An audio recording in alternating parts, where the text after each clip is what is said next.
Michael Wood is the new Immigration Minister after the Prime Minister announced a cabinet reshuffle this week. But the change comes at a critical time in the COVID-19 recovery, as New Zealand loses more people than it gains. Statistics New Zealand says Aotearoa had a net migration loss of almost 9,000 people in the year to the end of April. Erica Stanford is National's immigration spokesperson. Kia ora, welcome to Q&A. Good morning. Are you surprised by those numbers? No, I'm not surprised at all. They're very shocking. Why is that? I'm not surprised because when you break them down and you look at them, who are the people that are leaving? It's not Kiwis, it's migrants. And why are migrants leaving? Well, it's because we've treated them so poorly over the last 4 or 5 years. They've been in queues that last a mile long. They've just been transferred into a new queue that lasts another 2 years.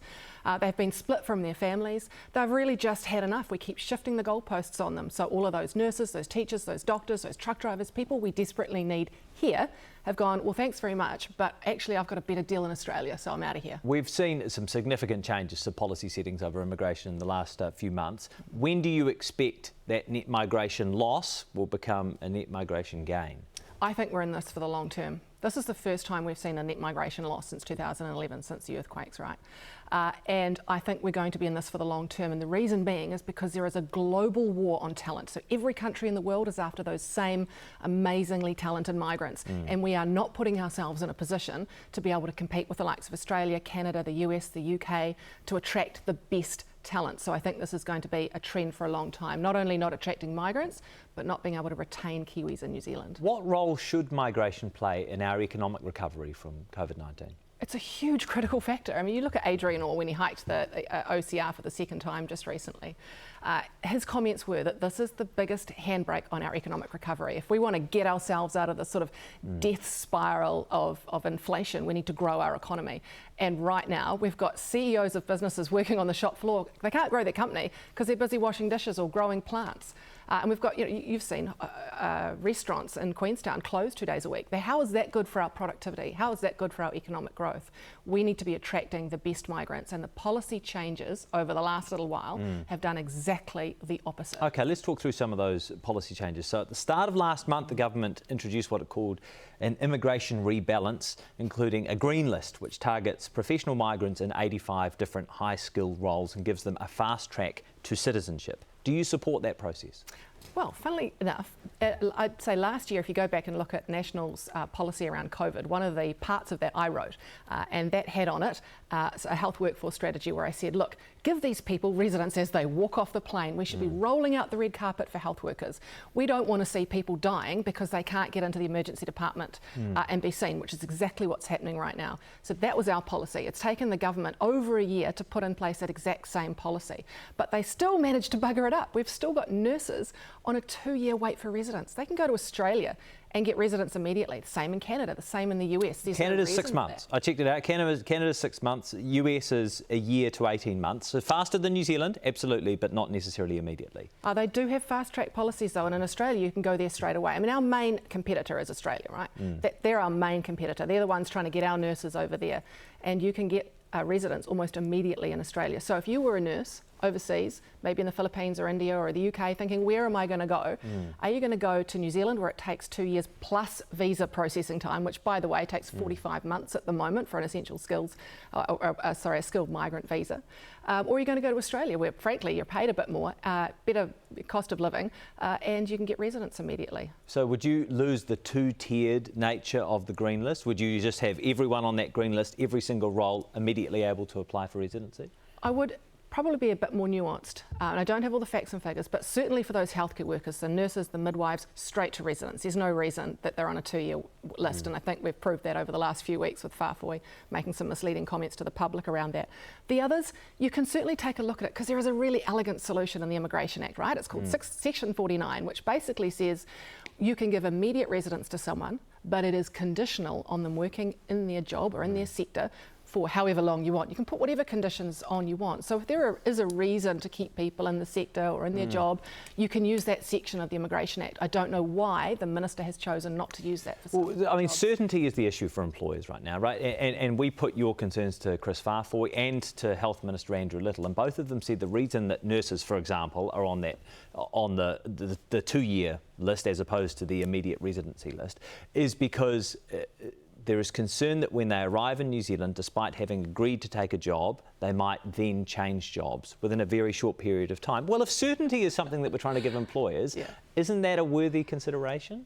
Not at all. That is completely ridiculous. Think about it logically. If you are a trained nurse overseas with years of experience, you come to New Zealand, you spend $10,000 doing a CAP course to get registered, you get your residence. You seriously think those nurses are going to go, I've had enough of nursing, I'm going to go own a restaurant? Of course not. And to tell you what, the most important thing is none of the evidence is there to back it up. So I've had the minister up on this, and he was not able to provide a shred of evidence. He got it mixed up. What the real problem is that nurses are switching between aged care facilities and the DHB. That's the they're not leaving nursing, they're just switching between the two, and the aged care providers, and fair enough, said, hey, look, can you help us out by helping us retain these workers for a few years before they switch. But isn't that the same thing? Certainty. No, it's not. All we needed to do was to say Section 49 of the Immigration Act. If you come in to be an aged care nurse, you can have residence straight away, buy a house, do all those things, but you need to stay in the aged care sector for 2 years. He's created the same conditions still exist with 2 years. They can still switch between the two. So he totally buggered it up. The Productivity Commission has just released its report into immigration settings in New Zealand. Recommendation 24, quote, the government should discontinue the issuance of new permanent resident visas for new residents and require new residents to renew their resident visas every 6 years. Would a national government support that? It's something we're certainly open to looking at. I mean, you saw in the global pandemic, all of these people come back who hadn't been in New Zealand for 20 or 30 years, they were permanent residents. So there is an argument for that. It's certainly something that we're certainly open to looking at. I mean, we've spent about $5 million on this report, and I have a feeling that the government are going to quietly slide it to one side and not look at many of their recommendations, because frankly, a lot of them are what I've been saying for a long time.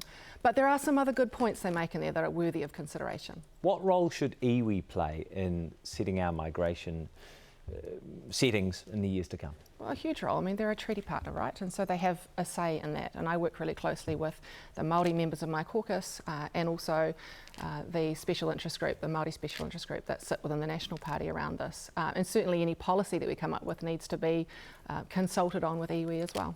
At the start of last month, the government, at the interview with Chris Farfoy, he pushed back on his initial timeframes when it came to the issuance of the 200,000 one-off 2021 special fast-track visas. When do you expect those will be processed and completed? That's a really great question. So he said 80% in 12 months. And then he said 80% in 18 months, but still striving for 12 months. But actually, if you look at what they're on track for, we're not on track to have them finished, 80% finished, for well over 2 years. So, as I said earlier, they've taken the one big queue of resident visas that they'd had, and they've just transferred them to a new queue. And that is why you are seeing people leave New Zealand. 1 in 5 British applicants have had their residency decided from that list, but just 1 in 12 Chinese applicants. Why is that? Well, that's because Immigration New Zealand are making them do a national security check. And they do that with certain countries. They've got a secret list. They don't tell anyone, but you can pretty much work out who's on it. And they make them do an extra security check. And that security check takes months and months and months and months. And so that's why you see that with Chinese applicants and a few others as well. And they're, rightly pretty upset about that. If a national government is elected next year, what would be an appropriate annual net migration figure for the 3-year term? You asked Chris Farfoy a very similar question, and he didn't answer you. And he didn't answer you for a good reason, because it's so difficult to tell at the moment. We've just given, well, it was supposed to be 165,000 people residents. That's going to be massively blown out, right? So we don't know where that's going to end up, because there are a lot of overseas migrants being attracted into that policy by way of family reunification. But the real question we need to be asking is not what's the upper limit, because I tell you what, migrants don't want to come here. That's the problem we've got. The problem we've got is migrants are leaving. Net 8,700 migrants are leaving. We can't attract migrants here for love nor money at the moment. What we need to be looking at is our immigration settings, but not only our immigration settings, our wider policy settings. Because would you come to New Zealand right now with the cost of living, can't buy a house, someone's being shot at in Auckland every single night. So there's all of that to consider as well as to how we actually attract people here. But I'm interested to know, if you have your way and you are able to adjust those settings in the way in which you desire, would we be looking at annual net migration of 50,000, 60,000 again? It would be irresponsible of me at the moment to say what that will be, given what we are actually staring down the barrel is of long-term net losses for quite some time. And I've talked to a number of economists, and they're saying this is going to be a long-term problem. It's all very well to go, oh, I'd like this many people to come, but actually the difficulty is getting them here in the first place. This government have found that out, and we'll probably be in a very similar situation where it's not about the upper limit, it's about just trying to get them in the door. And there are so many swing variables. How many New Zealanders are leaving? How can we attract new migrants? So, you know, at this point in time, a year out from an election, and Farfoi couldn't even answer your question now, and he was the minister.